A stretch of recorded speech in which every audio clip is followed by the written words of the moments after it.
बिस्मिल्लाहिर्रहमानिर्रहीम। अस्सलाम वालेकुम। आई होप आप सब खैरियत होंगे।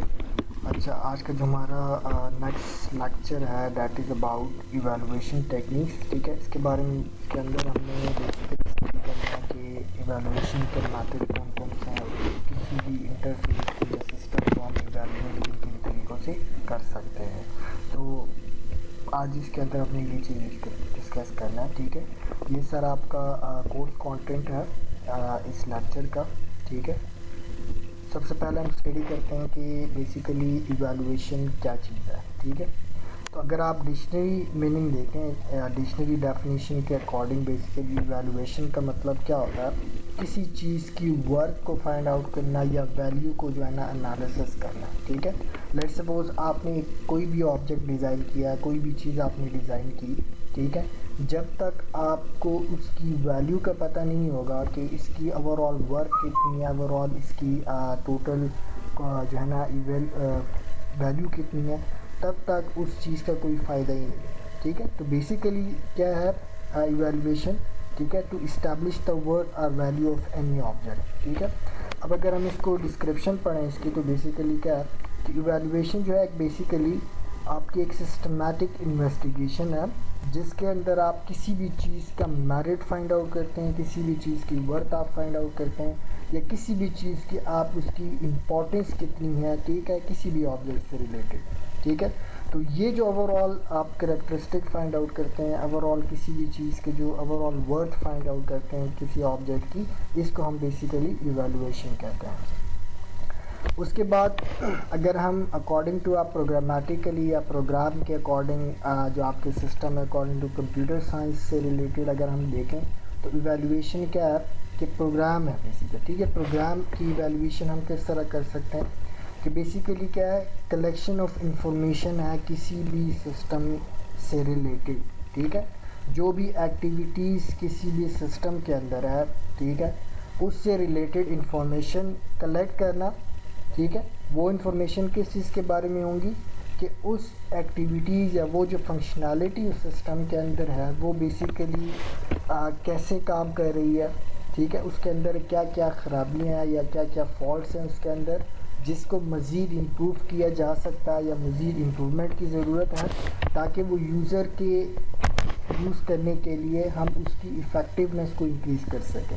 ठीक है, जहाँ से उसको यूज़ करना उसको ईजी हो जाए, ईजी एंड अंडरस्टैंडेबल हो जाए। तो बेसिकली अकॉर्डिंग टू प्रोग्राम जो है वो इवैल्यूएशन क्या है कि आपने अगर लेट्स सपोज एक सॉफ्टवेयर बनाया, तो उस सॉफ्टवेयर के अंदर जितनी भी फंक्शनैलिटीज़ है, जितनी भी इंफॉर्मेशन है, उसके बारे में आपने इंफॉर्मेशन कलेक्ट करनी है और वो इंफॉर्मेशन उस सिस्टम से रिलेटेड होगी कि बेसिकली उस सिस्टम के अंदर क्या क्या फ्लॉज हैं जिसको मज़ीद इम्प्रूवमेंट की ज़रूरत है।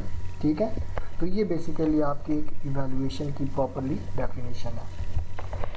अब इवैल्यूएशन जो है वो बेसिकली आप जो भी चीज़ आप इवैल्यूएट करते हैं, ठीक है, उसको आप जस्ट अपने माइंड जो है ना अपनी थिंकिंग या अपनी इमेजिनेशन के थ्रू आप डायरेक्टली यू नहीं कर सकते, बल्कि उनके लिए एक प्रॉपरली प्रिंसिपल्स होते हैं। ठीक है, प्रॉपरली रियल टाइम के अंदर आपने उसको जो है इवैल्यूएट करना होता है। ठीक है, प्रैक्टिकली आपने इसको चेक करना होता है। ठीक है, ये सारी चीज़ें प्रॉपरली प्रिंसिपल्स के थ्रू होती हैं। ठीक है, तो ये सारी अकॉर्डिंग टू प्रिंसिपल्स आप एक रियल टाइम इन्वायरमेंट के अंदर, रियल टाइम कॉन्स्टेंट के अंदर उसको आप चेक करते हैं। ठीक है, उसके बाद आप उस चीज़ को एक्सेप्ट या रिजेक्ट करते हैं। ठीक है, अब इवैल्यूएशन जो है बेसिकली क्या है, इवैल्यूएशन का मेन पर्पस किसी चीज़ को क्रिटिसाइज़ करना नहीं है। ठीक है, इवैल्यूएशन का मेन पर्पस क्या है कि आप उसके अंदर उसकी अच्छाइयाँ या उसकी जितनी भी फॉल्ट्स या खामियाँ हैं वो आपको पता लग जाए। ठीक है, क्योंकि जब भी आप एक एंड प्रोडक्ट जो है, ठीक है, मार्केट में लॉन्च करते हैं या कस्टमर को हैंड ओवर करते हैं, तो उससे पहले बेसिकली आप ख़ुद उसकी इवैल्यूएट करें उस चीज़ को। ठीक है, क्योंकि फाइनली जब कस्टमर के पास एक चीज़ चली जाती है तो उसके बाद जो है ना आप जो है ना मतलब वो आपके लिए नुकसानदा भी हो सकता है और एक बेनिफिशियल भी हो सकता है। अब ये डिपेंड करता है कि उसके अंदर क्या क्या चीज़ अच्छी है और क्या क्या चीज़ बुरी है। तो इसलिए बेसिकली इवैल्यूएशन का बिल्कुल पर्पस ये नहीं है कि आप किसी चीज़ को क्रिटिसाइज़ करें, उसका मेन पर्पस क्या है, ये प्रॉपरली एक एथिकल मैनर्स में होता है, ठीक है। उनका मेन पर्पस ये होता है कि उस सिस्टम के अंदर कोई भी फ्लॉज हैं तो वो फाइंड आउट हो सकें और उसको मज़ीद इम्प्रूव किया जाए, ठीक है, ताकि वो मार्केट में जाके कोई प्रॉब्लम क्रिएट ना कर सकें।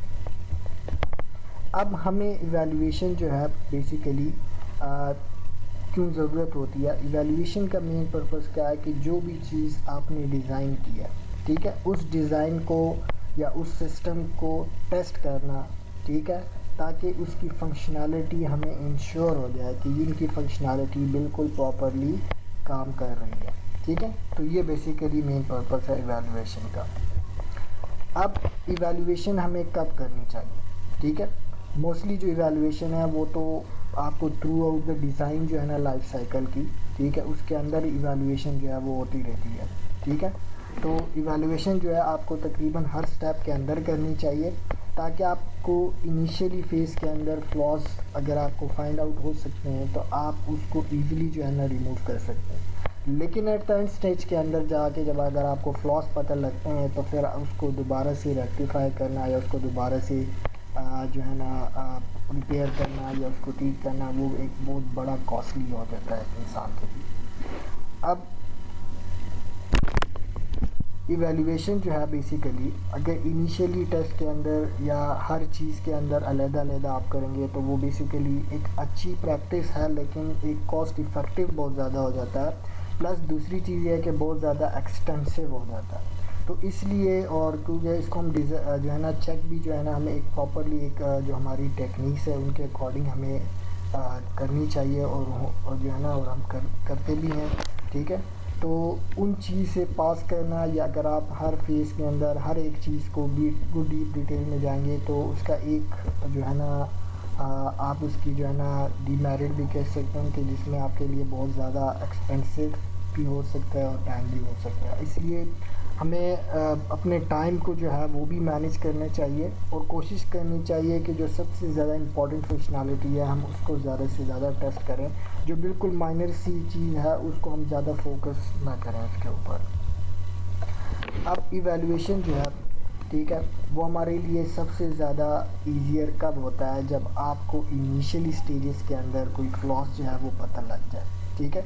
तो उसको चेंज करना वो एक डेवलपर के लिए, जो भी सिस्टम डिज़ाइनर है, उसको चेंज करना उसके लिए बहुत ज़्यादा आसान हो जाता है। लेकिन अगर एक लेटर स्टेज के अंदर जाके उसको की एक चीज़ पता लगती है तो उसको दोबारा से चेंज करना वो उसके लिए बहुत ज़्यादा प्रॉब्लमेटिक होता है। प्लस दूसरी चीज़ क्या है कि एक तो टाइम बहुत ज़्यादा उसके अंदर स्पेंड होता है। तीसरी जो सबसे इम्पॉर्टेंट चीज़ है उस चीज़ की कॉस्ट बहुत ज़्यादा हो जाती है। तो अगर एक चीज़ की कॉस्ट बहुत ज़्यादा हो जाए तो फिर वो यूज़र के लिए फ़ायदेमंद नहीं हो सकता। तो अगर यूज़र के लिए एक चीज़ फ़ायदेमंद ही नहीं है क्योंकि यूज़र अफोर्ड ही नहीं कर पाएगा तो बेसिकली उसको जो है ना उसकी मार्केटिंग नहीं होगी, उसको कोई ख़रीदेगा नहीं। तो जब एक चीज़ ख़रीदेगा नहीं तो वो प्रोडक्ट जो है वो आपकी फ्लॉप हो जाती है। अब मेन गोल्स इवैल्यूएशन की क्या है। सबसे पहले जो मेन गोल है इवैल्यूएशन का वो ये है कि आप सिस्टम के अंदर जितनी भी फंक्शनैलिटीज़ है उसकी आप असेसमेंट कर सकें, उसकी आप एनालिसिस कर सकें कि हर एक फंक्शनैलिटी प्रॉपरली काम कर रही है या नहीं कर रही, ठीक है। अगर सिस्टम की फंक्शनैलिटी इसके अंदर कोई भी प्रॉब्लम है तो आप उसको फाइंड आउट कर सकें। उसके बाद दूसरा जो प्रॉब्लम है वो क्या है, ठीक है, कि इंटरफेस जो उस सिस्टम का डिज़ाइन हुआ पड़ा है, ठीक है, उसका यूज़र के ऊपर क्या इफ़ेक्ट है उसको आपने एनालिसिस करना है, उसको आपने असेसमेंट करनी है, ठीक है। कि लेट्स सपोज एक इंटरफेस जो बना हुआ है यूज़र को यूज़ करते हुए कोई प्रॉब्लम तो क्रिएट नहीं हो रही, यूज़र उसको ईज़िली अंडरस्टैंड कर लेता है, ईज़िली उसके अंदर इनपुट इंटर कर सकता है और आउटपुट जो उससे उसको मिल रही होती है क्या उसको ईज़िली अंडरस्टैंड कर लेता है कि नहीं कर लेता। अगर मैं आपको एग्जांपल दूं, जो प्रीवियस ATM सिस्टम थे आपके उसके अंदर क्या थे कि टच का जो है ना वो इनपुट का कॉन्सेप्ट नहीं था, ठीक है, बटन्स लगे हुए थे। लेकिन अब अगर आप रिसेंटली ATM मशीन्स देखें तो उसके अंदर बटन्स भी हैं, साथ टच का सिस्टम जो है वो भी इम्प्लीमेंटेड है। तो अगर डायरेक्टली जो है ना आप जो है ना टच सिस्टम खाली डायरेक्टली इम्प्लीमेंट कर दें और साथ बटन ना प्रोवाइड करें तो कुछ ऐसे यूज़र हैं जिनको टच का कॉन्सेप्ट या समझ नहीं हुई होती तो उसको यूज़ करना उनके लिए बहुत ज़्यादा प्रॉब्लम हो जाता है। तो इसलिए जो वो आपका इंटरफेस है उसको एसेस इस तरह करना होता है यूज़र के पॉइंट ऑफ व्यू से, ठीक है, कि एक उस इंटरफेस का एक यूज़र के ऊपर बेसिकली क्या इफ़ेक्ट होगा क्या नहीं होगा। उसके बाद तीसरे जो मेन पर्पस है इवैल्यूएशन का वो ये है कि आपको उस सिस्टम के अंदर जो भी फ्लॉज है, जो भी प्रॉब्लम है, आप उसको आइडेंटिफाई कर सकें ताकि उसकी इम्प्रूवमेंट की जाए, ठीक है, before releasing the final product. तो ये बेसिकली मेन गोल्स है इवैल्यूएशन के। अब इवैल्यूएशन जो होती है बेसिकली ये प्रॉपरली इवैल्यूएशन के अपने एक्सपर्ट होते हैं। वो एक्सपर्ट जो है बेसिकली एक्सपर्ट एनालिसिस होते हैं, ठीक है, एक्सपर्ट होते हैं जो कि थ्रू प्रॉपर एक्सपर्टीज़ के रूल्स के थ्रू जो है ना किसी भी सिस्टम को जो है वो इवैल्यूएट कर रहे होते हैं, ठीक है।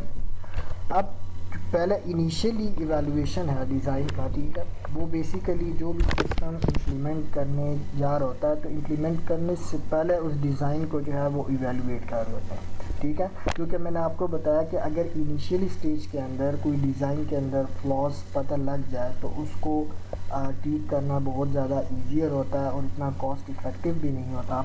लेकिन अगर आप एक चीज़ को इम्प्लीमेंट कर दें और इम्प्लीमेंटेशन के बाद अगर आपको लेटर स्टेजेस के अंदर आपको कोई एरर फाइंड आउट हो जाता है तो उसको दोबारा से ठीक करना बहुत ज़्यादा जो है ना प्रॉब्लम होता है, ठीक है। तो इसलिए इनिशियली फेज़ के अंदर एक इवैल्यूएशन जो है वो डिज़ाइन जब कंप्लीट हो जाए तो उसको इम्प्लीमेंट करने से पहले जो एक्सपर्ट है वो उसको इवैल्यूएट कर रहे होते हैं।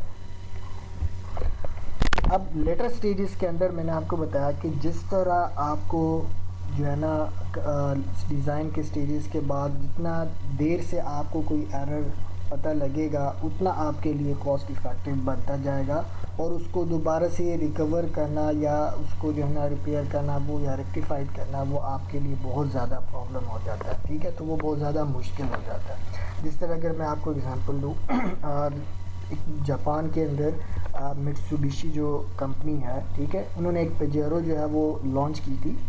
तो उस पेजेरो का डिज़ाइन के अंदर बेसिकली कुछ फ्लॉज थे।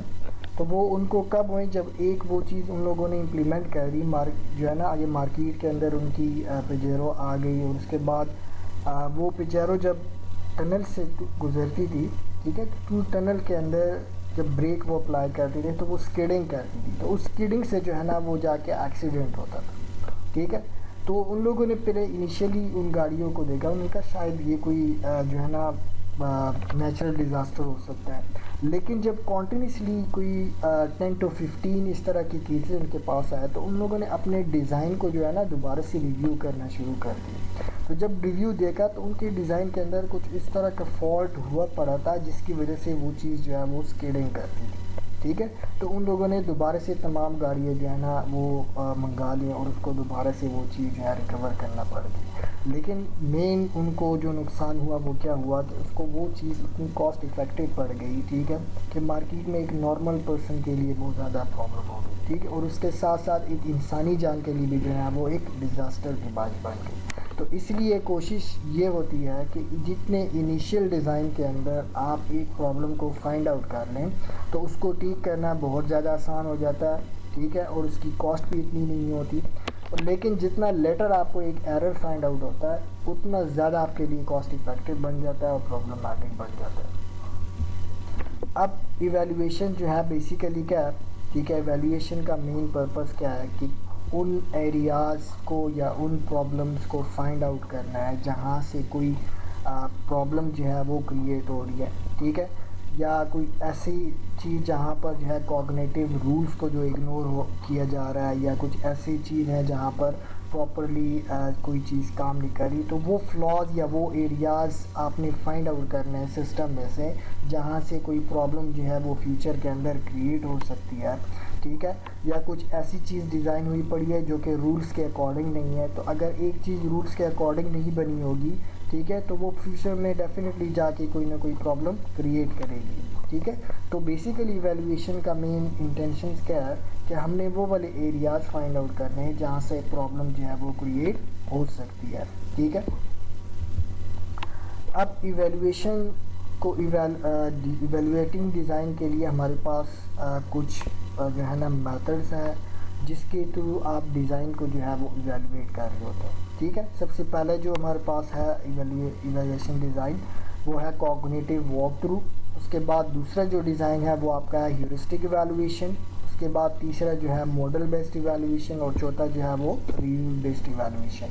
ये सारे मेथड्स हैं जिनके थ्रू आप किसी भी डिज़ाइन को जो है वो इवैल्यूएट कर रहे होते हैं। तो सबसे पहले हम देखते हैं कि कॉग्निटिव वॉक थ्रू क्या होता है और कॉग्निटिव वॉक थ्रू के थ्रू हम किसी भी डिज़ाइन को किस तरह इवैल्यूएट कर रहे होते हैं। तो कॉग्निटिव वॉक थ्रू जो है इसको प्रपोज किया था पॉल्सन एट अल ने, ठीक है।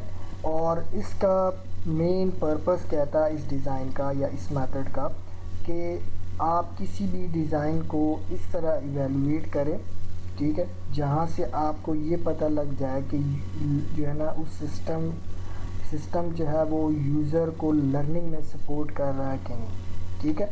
ये बेसिक पर्पस था। उसके बाद दूसरा क्या था कि जो भी चीज़ डिज़ाइन हुई पड़ी है, ठीक है, क्या वो कॉग्निटिव साइकोलॉजी के अकॉर्डिंग है या नहीं, ठीक है। उसके बाद तीसरा जो मेन पर्पस था वो ये था, ठीक है, कि डिज़ाइन के अंदर एक्सपर्ट जो है वो वॉक थ्रू करे। वॉक थ्रू मीन्स के हर स्टेप को स्टेप बाय स्टेप जो है वो चेक करे, ठीक है। और उसके बाद हर स्टेप के अंदर देखें कोई प्रॉब्लम तो नहीं है। अगर प्रॉब्लम नहीं है तो फिर ये चेक करें कि क्या वो साइकोलॉजी प्रिंसिपल्स के अकॉर्डिंग भी है या नहीं है, ठीक है। साइकोलॉजी प्रिंसिपल्स मैंने अभी आपको बताया था जब हम शुरू के चैप्टर्स में स्टडी कर रहे थे कि साइकोलॉजी प्रिंसिपल्स क्या होते हैं। जिस तरह कलर इफ़ेक्ट हो गया, ठीक है, माइंड्स इफ़ेक्ट हो गया, ठीक है, कि लेट्स सपोज जिस तरह हम कहते हैं कि ग्रीन के कलर है, ग्रीन के कलर के अंडरस्टैंडिंग ये है कि इसका मतलब है कि ओके, लेकिन अगर रेड कलर है तो उसका मतलब है प्रीकॉशंस है, कोई डैमेज है। लेकिन अगर आप ग्रीन को प्रीकॉशन कंसीडर करेंगे और रेड को जो है वो आप ओके का कलर दे दें, ठीक है, तो उससे जो है ना एक यूज़र के लिए या कस्टमर के लिए एक प्रॉब्लम क्रिएट हो सकते हैं, क्योंकि ये ह्यूमन माइंड की ऑटोमेटिकली अंडरस्टैंडिंग है कि ग्रीन का मतलब है ओके, जहाँ पर रेड कलर हो तो उसका मतलब है कि ये कोई ना कोई डैमेज या प्रीकॉशन है, ठीक है।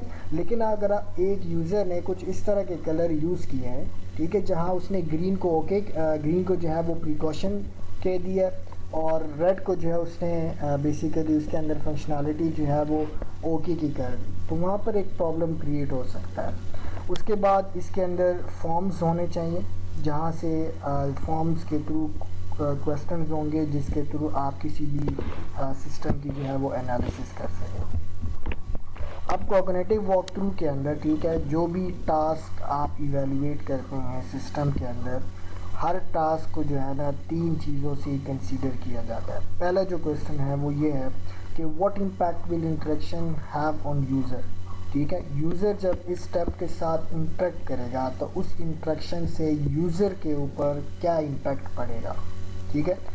उसके बाद दूसरा जो है क्या वो कॉग्निटिव प्रोसेसेस उसके लिए रिक्वायर्ड है कि नहीं है, ठीक है, मीन्स कि क्या वो प्रॉपरली कॉग्निटिव रूल्स को फॉलो कर रहा है कि नहीं कर रहा, ठीक है। जिस तरह अगर लेट्स सपोज आपने एक इंटरफेस डिज़ाइन किया हुआ तो इंटरफेस के डिज़ाइन के जो भी अगर लेट्स सपोज आपने कोई मेन्यूज़ उसके अंदर डिज़ाइन किए हुए हैं तो क्या वो मेन्यूज़ प्रॉपरली अपनी जगह पे प्लेस्ड हैं, उसके अंदर जो भी कंटेंट आपने ऐड किया या जो भी टैग्स आपने उसके अंदर ऐड किए हुए हैं क्या वो प्रॉपरली मैनेज है और वो कंटेंट आपस में रिलेटेड हैं या नहीं है, ठीक है। अगर मैं आपको एग्जांपल दूँ, लेट्स सपोज आपने एक मेन्यू बनाया हुआ, मेन्यू के अंदर आपने लिंक्स डाले हैं, तो अब एक मेन्यू के अंदर लिंक्स डालना, ठीक है, एक बैड इंप्रेशन है, ठीक है, एक बैड लुक क्रिएट करता है जो है ना उसके अंदर वेबसाइट के अंदर। तो इसलिए हमें कोशिश ये करनी चाहिए कि उस मेन्यू के अंदर आप जस्ट लिंक का टैग दे दें और उस लिंक के ऊपर जब बंदा क्लिक करे तो क्लिक पे बैकएंड पे जाके आप तमाम लिंक्स वहाँ पर ऐड कर दें, ठीक है। तो इस तरह की इंटर रिलेटेड डेटा के साथ आपस में रिलेशन प्रॉपरली मैनेज है, लोकेशन मैनेज है या नहीं है। तो ये 4 चीज़ें जो है हम बेसिकली कॉग्निटिव प्रोसेस के थ्रू हम देखते हैं कि हर स्टेप को कि वो प्रॉपरली कॉग्निटिव प्रोसेस के थ्रू है या नहीं है। उसके बाद हर स्टेप के अंदर हमने ये देखना है कि हर स्टेप के अंदर क्या क्या प्रॉब्लम जो है वो क्रिएट हो रही है, ठीक है, ताकि हम उसकी इम्प्रूवमेंट कर सकें। तो ये 3 क्वेश्चन है जिसकी बेसिस के ऊपर हम हर क्वेश्चन को जो है वो चेक कर रहे होते हैं। उसके बाद एनालिसिस हम ये करते हैं कि क्या ये सिस्टम यूज़र को इजी वे में गोल की तरफ लेकर जा रहा है कि नहीं जा रहा है, जो वो उस सिस्टम से उसकी डिमांड है, ठीक है। लेट्स सपोज एक एप्लीकेशन है, उस एप्लीकेशन से स्टूडेंट्स का डेटा उसने रजिस्टर करना है लेट्स सपोज, तो रजिस्ट्रेशन के लिए जो स्टेप बाय स्टेप है, ठीक है, वो क्या यूज़र को आसानी से समझ आ रहे हैं कि नहीं आ रहे, यूज़र उसको प्रॉपरली आसानी तरीके से फॉलो कर रहा है कि नहीं कर रहा, या उसको कोई प्रॉब्लम जो है ना क्रिएशन हो रही है, तो वो तमाम स्टेप प्रॉपरली काम कर रहे हैं उस गोल को अचीव करने के लिए या नहीं कर रहे हैं।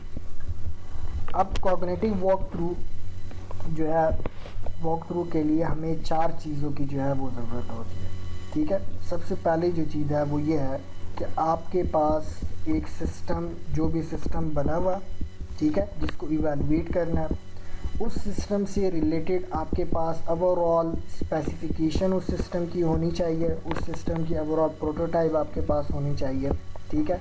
और स्पेसिफिकेशन क्या है कि लेट्स सपोज अगर एक वेबसाइट या एक एप्लीकेशन डिज़ाइन की हुई है, फाइनेंशियल एप्लीकेशन है, तो उससे रिलेटेड तमाम इंफॉर्मेशन होनी चाहिए कि ये एक फाइनेंशियल एप्लीकेशन है, इसके अंदर ये स्टेप्स हैं, इस स्टेप्स के थ्रू आप इस तरह ये वाला चीज़, ये वाला काम आप इसके अंदर परफॉर्म कर सकते हैं। उसके बाद आप उसकी तमाम डिटेल उसके अंदर होनी चाहिए, ठीक है। अगर मैं आपको एग्जांपल दूं कि लेट्स सपोज उस एप्लीकेशन के अंदर कोई मेन्यू बना हुआ है, तो उस मेन्यू की जो लोकेशन है वो प्रॉपरली है, उसके अंदर जो वर्डिंग यूज़ हुई है क्या वो प्रॉपरली मैनेज है या नहीं है, तो ये तमाम इंफॉर्मेशन जो है वो उसके अंदर होनी चाहिए।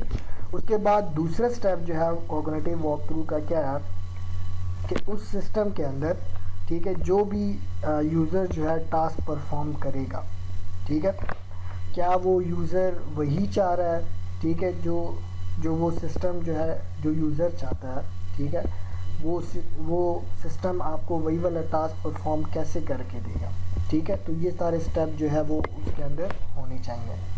उसके बाद कंप्लीट एक्शन जो उस सिस्टम के अंदर परफॉर्म होने हैं उसकी एक लिस्ट जो है वो एक इवैल्यूएटर के पास होनी चाहिए, ठीक है।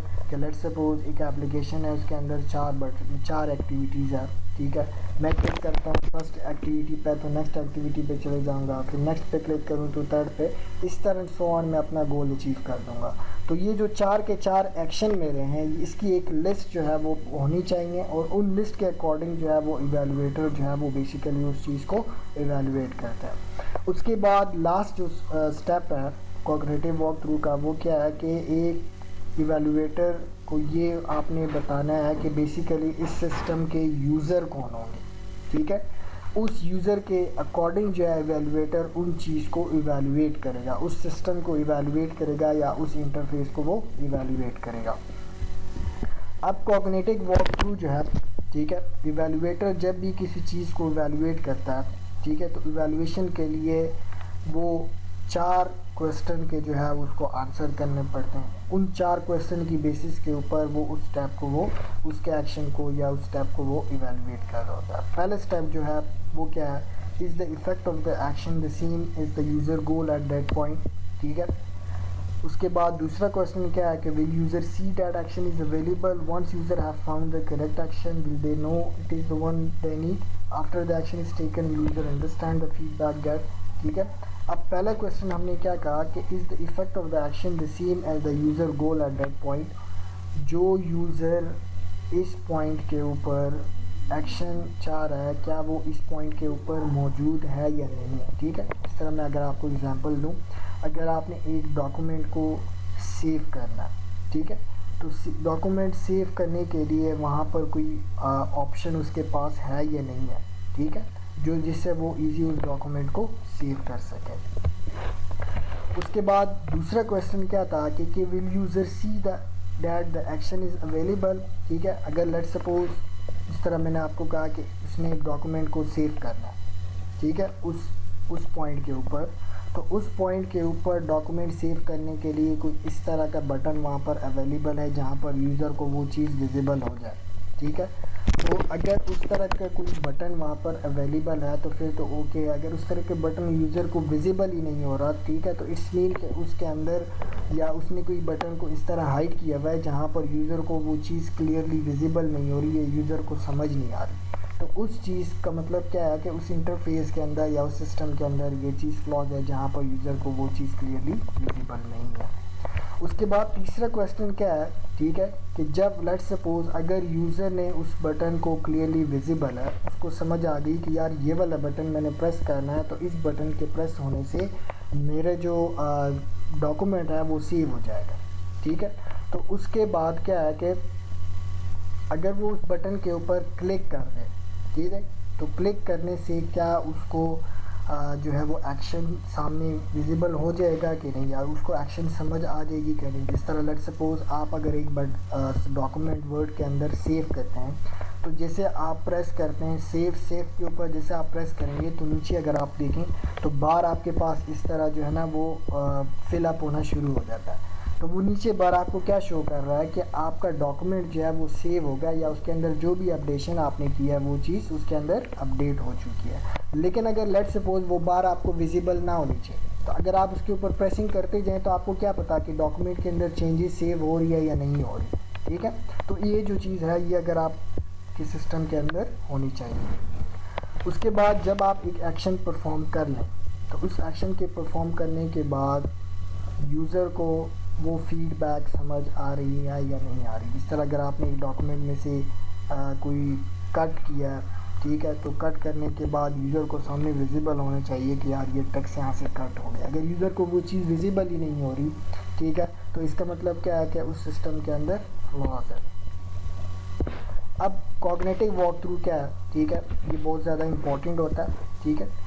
इसके अंदर हम क्या करते हैं, इवैल्यूएटर जो है बेसिकली जब भी ये कॉग्निटिव वॉक थ्रू करता है तो ये ओवरऑल जितना भी रिकॉर्ड या जितनी भी इवैल्यूएशन वो कर रहा होता है तो उसको प्रॉपरली रिकॉर्ड कर रहा होता है, ठीक है। रिकॉर्ड मीन्स डॉक्यूमेंट कर रहा होता है, डॉक्यूमेंट से ताकि उसको इम्प्रूव कर सके, ठीक है, फॉर अ बेटर अंडरस्टैंडिंग, ठीक है, जहाँ से वो एक यूज़र के लिए एक इफ़ेक्टिव इंटरफेस क्रिएट करे या इफ़ेक्टिव इंफॉर्मेशन या इफ़ेक्टिव सिस्टम क्रिएट करे, ठीक है। तो ये था पहला मेथड कॉग्निटिव वॉक थ्रू का, ठीक है। इसके बाद हमारी नेक्स्ट 3 मेथड रह गए, ठीक है, वो हम इंशाल्लाह नेक्स्ट लेक्चर के अंदर स्टडी करेंगे, ठीक है। Thank you so much.